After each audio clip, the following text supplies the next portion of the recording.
My name is Suman from M.Com final year. My topic is stock market. Stock market क्या है? इसमें हम पढ़ने वाले हैं कि स्टॉक मार्केट क्या है, इसकी हिस्ट्री क्या है, इसके मतलब कंडीशन क्या रहती है स्टॉक एक्सचेंज के अंदर। तो सबसे पहले है what is share and stock. तो स्टॉक शेयर एक ऐसी यूनिट होती है जो हमें ये बताती है कि इस फाइनेंशियल एसेट में, कंपनी में हम इसके ओनर हैं।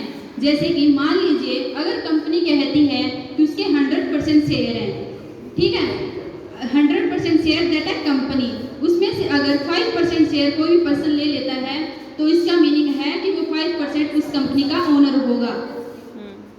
इसी प्रकार अगर कोई पर्सन उसके 25% शेयर लेता है तो इसका मतलब है वो 25% उस कंपनी का ओनर होगा।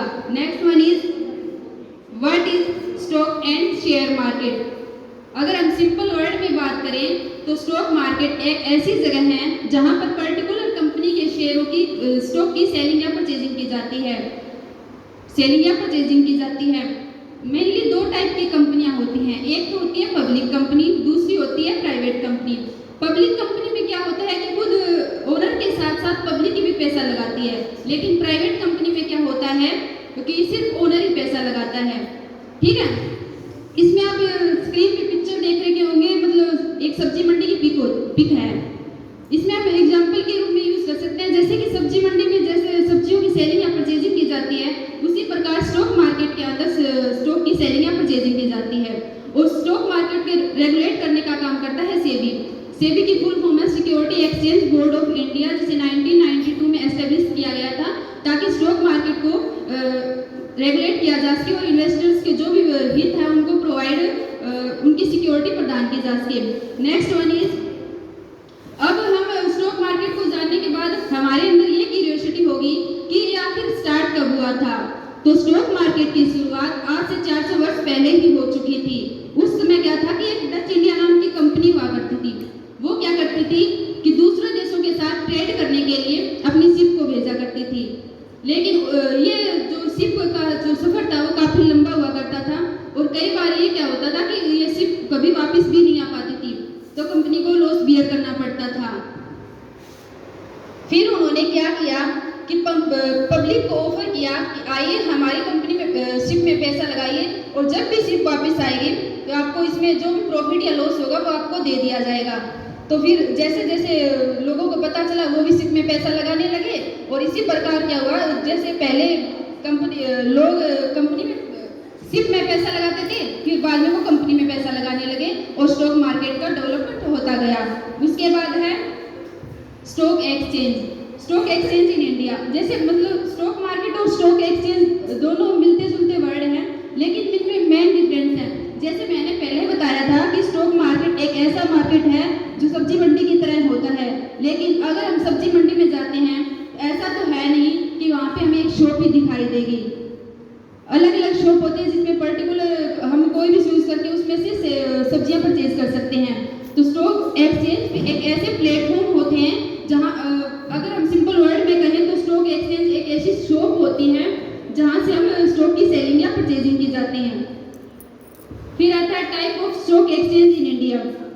वैसे तो बहुत सारे स्टॉक एक्सचेंज के टाइप हैं, लेकिन मेनली दो टाइप के स्टॉक एक्सचेंज होते हैं।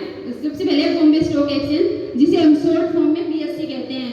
फिर है नेशनल स्टॉक एक्सचेंज, जिसे शॉर्ट फॉर्म में NSE कहा जाता है।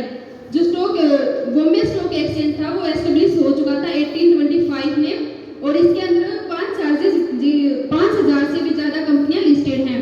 फिर आता है Bombay stock exchange. Bombay stock exchange 1992 में लिस्टेड हो चुका था स्टॉक मार्केट के अंदर और इसके अंतर्गत 1600 से भी ज्यादा कंपनियां लिस्टेड हैं। अब आपके मन में ये क्वेश्चन उठ रहा होगा कि क्या अगर दोनों मार्केट में कंपनियां भी लिस्टेड हो सकती हैं? हाँ, एक रिलायंस इंडस्ट्री इसका एग्जांपल है। अब आप ये सोच रहे होंगे कि क्या हमें बॉम्बे स्टॉक एक्सचेंज और नेशनल स्टॉक एक्सचेंज में अलग अलग प्राइस पे शेयर मिलेंगे? जी नहीं, बिल्कुल ऐसा कुछ भी नहीं है। जैसा हमें पता है, हम सब्जी मंडी में जाते हैं तो हाँ इतना है कि थोड़ा कम मिनिमम थोड़ा सा प्राइस दे दिया जाएगा, लेकिन मतलब मिलेगा सेम ही सबको। अप्रोक्सीमेट ऐसा प्राइस होता है जहाँ पे सेलिंग और परचेजिंग की जाती है। फिर आता है स्टॉक मार्केट कंडीशन। सबसे पहले है बुल मार्केट और फिर आता है बियर मार्केट। बुल मार्केट क्या करता है, बुल क्या होता है, सीधा मतलब ऊपर से अटैक करता है, और बियर क्या करता है, बियर जो होता है वो नीचे से अटैक करता है। तो इसको इसलिए नाम दिया गया बुल मार्केट। जब मोस्ट ऑफ कंपनी के शेयर इंक्रीज हो रहे होते हैं तो वो होता है बुल मार्केट, और ये जो है बैड इकोनॉमी को इंडिकेट करता है। ये क्या कहता है, इन्वेस्टर को अट्रैक्ट करने का काम करता है, ताकि वो मोस्ट ऑफ इन्वेस्टर है वो इसमें पैसा लगा सकें। फिर आता है बियर मार्केट। बियर मार्केट क्या होता है कि जब मोस्ट ऑफ कंपनी के शेयर के प्राइस या फिर हम बोले सेंसेक्स नीचे जा रहे होते हैं तो होता है बियर मार्केट। इसमें क्या होता है कि इन्वेस्टर ज़्यादा से ज़्यादा बचने की कोशिश करते हैं ताकि उन्हें लॉस कम हो, और कुछ इन्वेस्टर्स जो रिस्क बियर कर सकते हैं वो इसमें से फ़ायदा भी उठा सकते हैं, वो इसमें शेयर परचेज कर लेते हैं लो प्राइस पे, और फिर जब बियर मार्केट आता है तो वो अपने शेयर को बेचना स्टार्ट कर देते हैं। फिर है what is the process of issue in market. अगर आप मान लीजिए कोई भी कंपनी है वो शेयर मार्केट में इशू करना चाहती है तो वो सबसे पहले क्या करेगी, मर्चेंट बैंक के पास जाएगी। मर्चेंट बैंक क्या करेगा, एक आईपीओ लॉन्च करेगा जिसे हम शॉर्ट फॉर्म में प्राइमरी मार्केट भी कहते हैं। प्राइमरी मार्केट क्या है, एक ऐसा मार्केट जहां पर कंपनी पहली बार अपने शेयर को इशू करती है, जहाँ पर पहली बार कंपनी इशू करती है। वो क्या करते हैं, सबसे पहले प्रोस्पेक्टस जारी करते हैं जिसमें मोस्ट ऑफ कंपनी का नाम हो गया, उसकी कंडीशन के बारे में होगा लिखा होता है। फिर क्या करते हैं, वो जो पब्लिक होती है वो उसको पढ़कर अपनी एप्लीकेशन को देती है, और उसके अकॉर्डिंग हम एप्लीकेशन को एक्सेप्ट करके फिर उनको शेयर अलॉट करते हैं, फिर उनको कॉल मनी दी जाती है।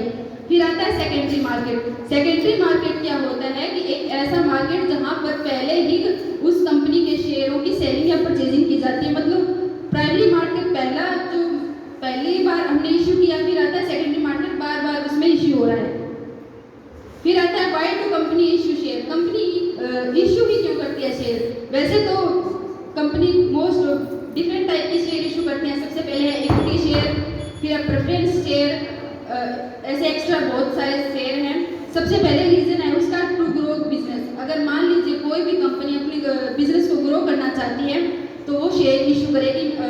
एग्जांपल के तौर पर वो न्यू प्लांट लगाना चाहती है तो उसे पैसों की रिक्वायरमेंट होगी तो वो शेयर इशू करेगी ताकि पब्लिक उसे पैसा दे सके।